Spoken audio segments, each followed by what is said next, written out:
focuses on three primary areas, or key performance indicators in a factory setting. The second thing we look at is Tesla to $10 a share. Why did this come up? What are the implications of this based on what was shared by analysts? And then, as usual, we do a wrap-up of current issues affecting Tesla that are worth consideration. Greetings, this is Greg for Teslafaninsight. Thanks once again for joining us. If this is your first time on our channel, welcome. Please note we'll say hello at the end, but we would love to have any questions you might have that we might be able to cover during our show. The first segment of our show today is sort of driven by a conversation I had somewhat indirectly with a manager of the factory at Tesla, the Fremont plant. What came up is several items. The first item is the manager in this case is in charge of a team. He's currently working 6-day weeks and 12-hour shifts each time. So I thought this was amazing because I've heard of nurses working 4 days a week for 10 or 12 hours a day, but I hadn't heard of people working in a manufacturing setting for those kind of hours. Is quite amazing. So other data points that we share is, number one, they're working basically 2 12-hour shifts is how the plant is working. Number two is that Teslas are using a large number of contractors. As you probably know, contractors are great because there are no benefits involved, and you can terminate on short notice, and you can also leverage getting to know contractors as a way to figure out who you want to keep or not keep based on how they perform. And so the basic process is you bring in the contractor, you then put them, I think there's some training, but you put them on the line in a relatively short period of time, and then you use KPIs or key performance indicators to determine what the metrics are for hourly production, as well as sort of use those metrics as a way to determine what's possible for the plant to produce, etc. I thought it was an interesting circumstance after learning about how this process is working. The number one question I asked was the manager considering quitting, because 6 days a week at 12 hours is a pretty intense workload?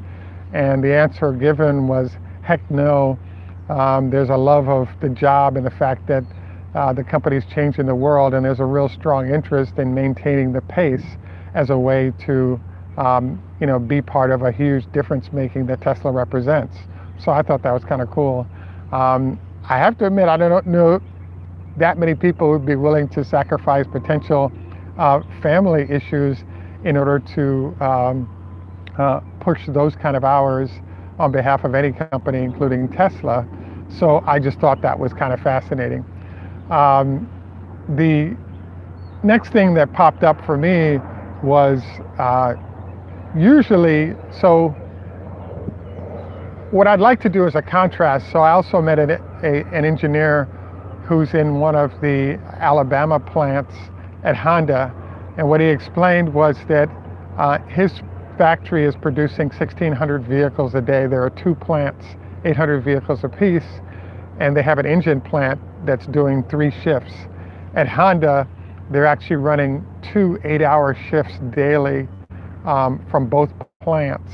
And so evidently the engine plant is running an extra shift, he thought, because they actually need those engines to go elsewhere. So the plant he's at has a structure in this manner. Key differentials, as we've talked about, are, number one, the Honda factory actually has 8-hour shifts times 2, which is basically operating 16 hours a day. And then again, we don't know for sure. There's at least 2 shifts, but possibly 3 going on in the engine plant. So what he talked a lot about is the fact that Honda is very careful about training the people that will be going onto the line, because they want to make sure that the quality of vehicles that are being produced is at a certain level, and that you're not shipping defects out to to customers of all types, and then having that show up on the back end. This engineer also suggested that by trying to work with contractors versus full-time employees that are not as well trained, there is the problem that it costs money to train these folks, but you actually are baking in quality into your vehicle. You're baking quality into your vehicle in the process of how you do this. So I thought it was interesting to note sort of the Honda strategy versus the Tesla strategy. What's good about the Tesla strategy is you only have to train 2 sets of people for 2 shifts, but folks going 12-hour days, 6 days a week, I think you really run the potential of folks bailing, because that's a huge number of hours to put in weekly, and you're beyond 40 hours by the time you get to Thursday. And in theory, perhaps, I'm sure the laws require overtime dollars beyond that. Now, a back-end element of this discussion is the fact that one of the reasons we've sort of been slowing down the number of shows we're doing is that what we found is if we tell truthful tales of what's going on, the tendency is that we actually have a lot of angry viewers and people bailing as subscribers, etc. So I really like to identify kind of what's going on, and I really like to try to identify something that really highlights the fact that things are going better than worse for the company. So in this case, what I wanted to note is there seems to be some conflicting data, which kind of leads us into our next area of discussion. And what that conflicting data is this. Right now, Tesla's stock price has actually dropped below the $200 level. And the reason is that the sense is that Tesla has kind of flooded the market with cars, and therefore there is no real demand that's there left over for buying more cars. So Elon Musk is not talking about how long the reserve line is for future vehicles at all. And so the whole marketplace is trying to figure out how to price the stock, because ultimately the stock tells us what the growth rate of the company is. So one of the back-end analyses that comes out of this 2 shifts, 12 hours a day that we just discussed is the fact that Elon is talking about pushing towards the higher numbers, i.e. 7,000 to 8,000 cars a week.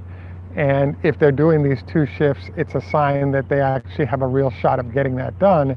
The other part of this is it also suggests that Elon has suggested that demand is there, and therefore that's why the cars are being produced, and they're not just being produced and put into inventory. So in my mind, there's some conflicting pieces of data here. On one hand, Elon has been talking about the fact that Tesla could run out of money by the end of the year, but on the other hand, there's been a sort of saturation of the higher line customers that might be buying, i.e. the $70,000 and $90,000 Model 3s are somewhat saturated, and there's slower demand there. But relative to the $50,000 level and below, there's still a huge untapped market there, and those vehicles and those vehicles are, haven't been seen in the marketplace yet.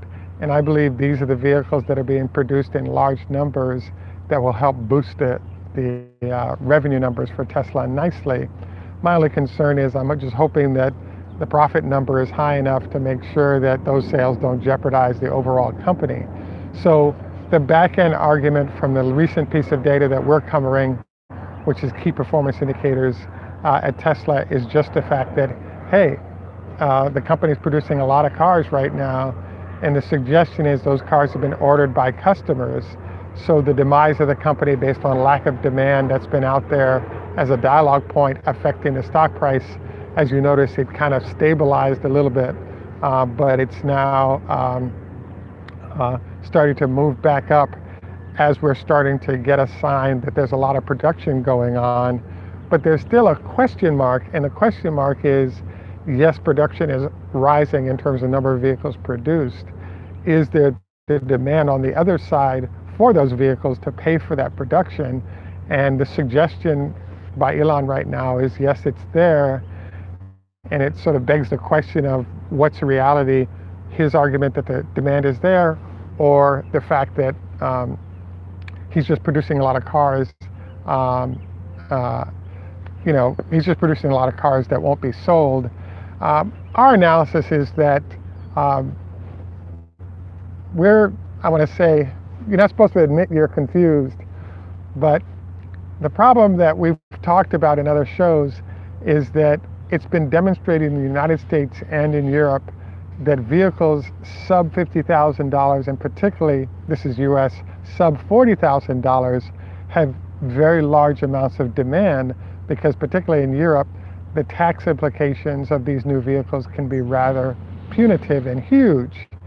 So the issue that's coming up then is, how is Tesla doing in terms of delivering the lower priced cars, and therefore getting the opportunity of having these vehicles enter the marketplace, and customers can pick them up and enjoy their experiences. I would say that right now our assessment is that the demand is there. Tesla has begun to deliver the cheaper vehicles, and with the Chinese factory starting to come online both in China and Europe, we can expect to see consumers being able to pick up their vehicles and not have any issues going forward in this regard. So I think it's somewhat exciting news, but we have to wait until earnings to find out whether or not those cars are just sitting in inventory or being sold.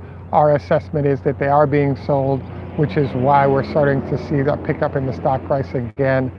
And I'm really hoping that the announcements made by Elon don't remain to be continually negative, and therefore continue to affect the stock and sort of the confidence that everyone has in the success of the firm. Look forward to any and all comments you guys might have on this. I want to do a sidebar note to highlight the fact that there was an accident that was highlighted this week where a Model 3 owner, while on autopilot, ran into the bottom of a semi.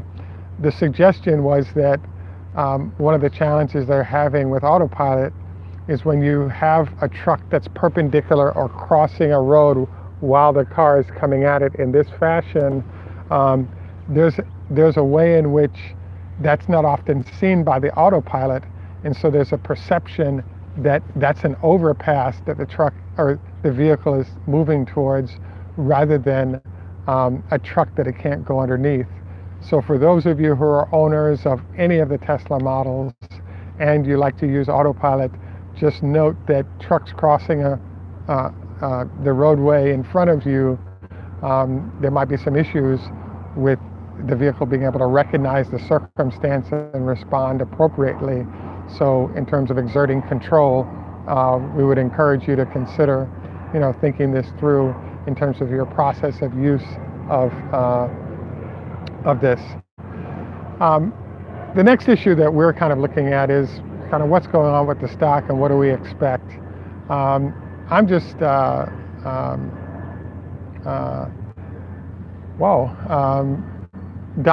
just noted that there's a huge amount of inventory in the Holland warehouses, and it takes 3 to 4 months before those vehicles are released to be sold. I don't know if this is the case, but I'll have to do some more research on that. Thank you very much for the comment. But having that much inventory sitting unsold could definitely affect your ability to bring that cash in and have it show up on the balance sheet. So right now, the stock below 200 is a reflection of the fact that, demand is still unknown, and it's still unknown if Tesla can make a profit on the cheaper vehicles, which is the space that myself and many others are waiting on so that we can get into the Tesla experience. Just to also footnote the fact that, we're a fan of Tesla. We really want to see them succeed, because their success starts to affect the entire marketplace in terms of what other manufacturers are doing, and it's an interesting circumstance that's going on. By the way, thank you for the comments regarding your car becoming herky-jerky at certain overpasses, especially in that circumstance. I think it's an opportunity for us to all learn about what may or may not work in this space. The next item that we wanted to sort of dive in is, where are we going in the future? And the challenge is, how do we help Tesla get there? And I think that, making comments to them, I think might be a way to do it. Another question mark that sort of came out this week is that Elon Musk talked about the fact that he felt that radar, or there's a process for which Tesla systems work, which is cameras along with radar. And he suggested that the Lidar was useless. One of the questions that popped up for me was that, why is it that Tesla and other manufacturers aren't thinking about doing both radar, cameras and Lidar? And the answer that came up was cost. In the case of the cameras, you're talking a $1,500 system. In the case of Lidar, it's $8,000 per vehicle, which is down from about $15,000 a vehicle. Both systems seem to have their advantages and disadvantages, and the question mark is, which one should you do? Frankly, my suggestion is, what about both, for those people who are willing to pay the extra cost? Because I believe that, when it comes to your life in a vehicle, the better the solution is. I just think the better potential for safety to be baked in at many tiers rather than just at one tier as we deal with this issue.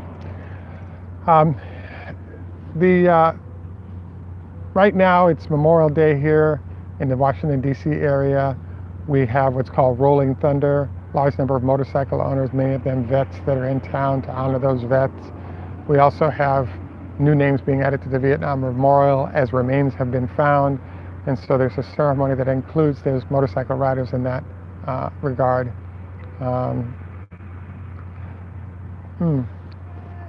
So trying to catch the commentary that's on there. I really think that I'm going to ask you guys to put your comments at the end of the show as well, because the back and forth discussion that you're having is good. And I think there are a lot of people that were not here for the live show that might find this interesting. I just wanted to say hello to Donovan and also to Jim and others that have popped on, including interesting comments and jokes there. That is funny. Bob, thanks for,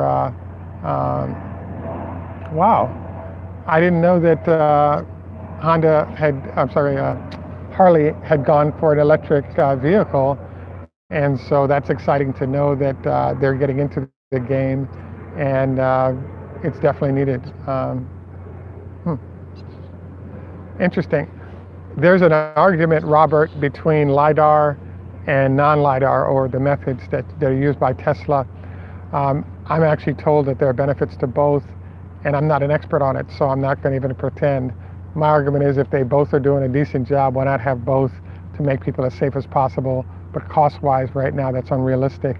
So we'll see how this plays out in terms of all the data that comes in and which one makes more sense to do. Kind of my final thing to cover today is the fact that I wanted to, we actually have Teslafaninsight, and both on YouTube as well as Facebook, there's the Tesla Model 3 Club, which has way more users, but there was a piece I saw today on bent rims, and I just had an incident where I do have an ICE vehicle, and it's a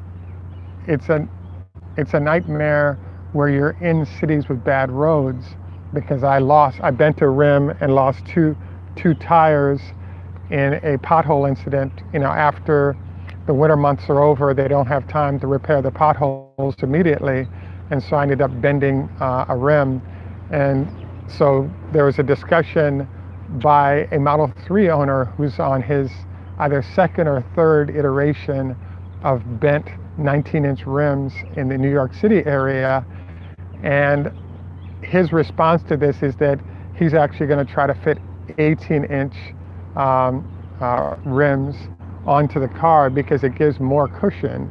And so for those of you who are experiencing a lot of bent rims and so forth, you can flex 1 inch narrower or wider, and we're told that it doesn't create huge problems. So this might be a solution to those of you who are experiencing bent rim issues related to being in areas with particularly bad roads, and something that you might want to consider. Again, we rely on you guys to take time out and say hello and visit with us. I want to thank you individually for doing so, and as a collective, your questions and input definitely influence the choice we make in terms of what to cover.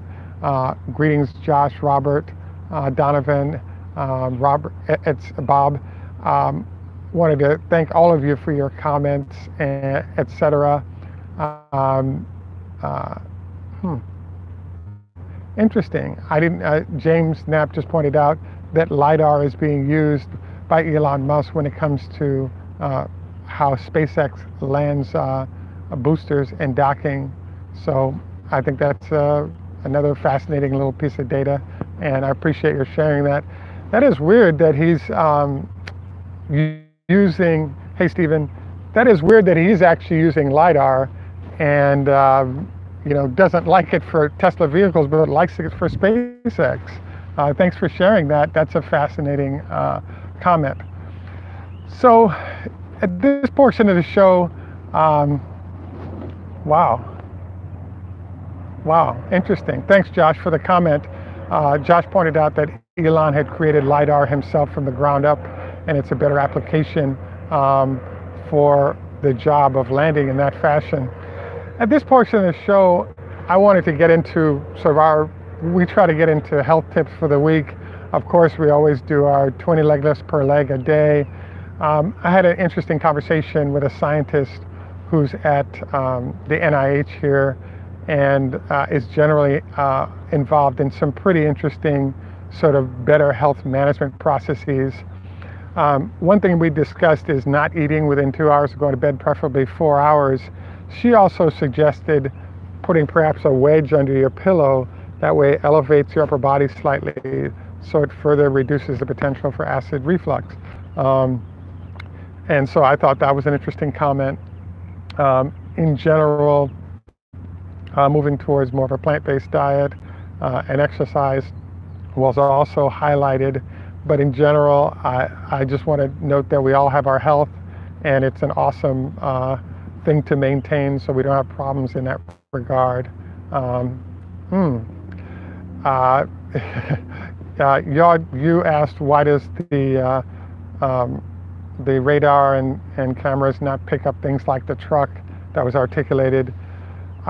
Excellent question. The suggestions was the more data there is on certain things occurring, the better chance that the vehicle can pick those up.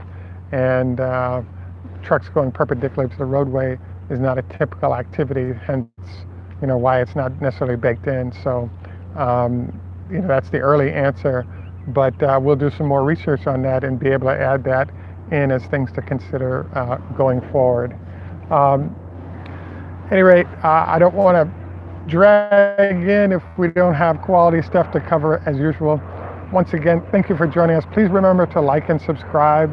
It definitely influences the success of the channel by doing so. Also want to thank our Patreon supporters. It definitely makes a difference that you do so, and would appreciate more of that. Thanks for the comment, Sean. In German, we say Tschüss, mach's gut. In French, au revoir. In Jamaica, we say enough respect, walk good, man, including Sean and Donovan. Want to thank, in Hebrew, Choda Hafez. In Hebrew is Lahitro, but Farsi is Choda Hafez. Ni hao ma for our Chinese folks. Namaste for India. And then we'll add more as you guys give us suggestions on other language we should add. Donovan, I definitely want to learn some Swedish. Don't know any, but I need to get over and check out the country. I've heard great things. Once again, thank you all for joining us. Have a great day. Look forward to responding to any and all questions you may have at the end of our show. Have a great day.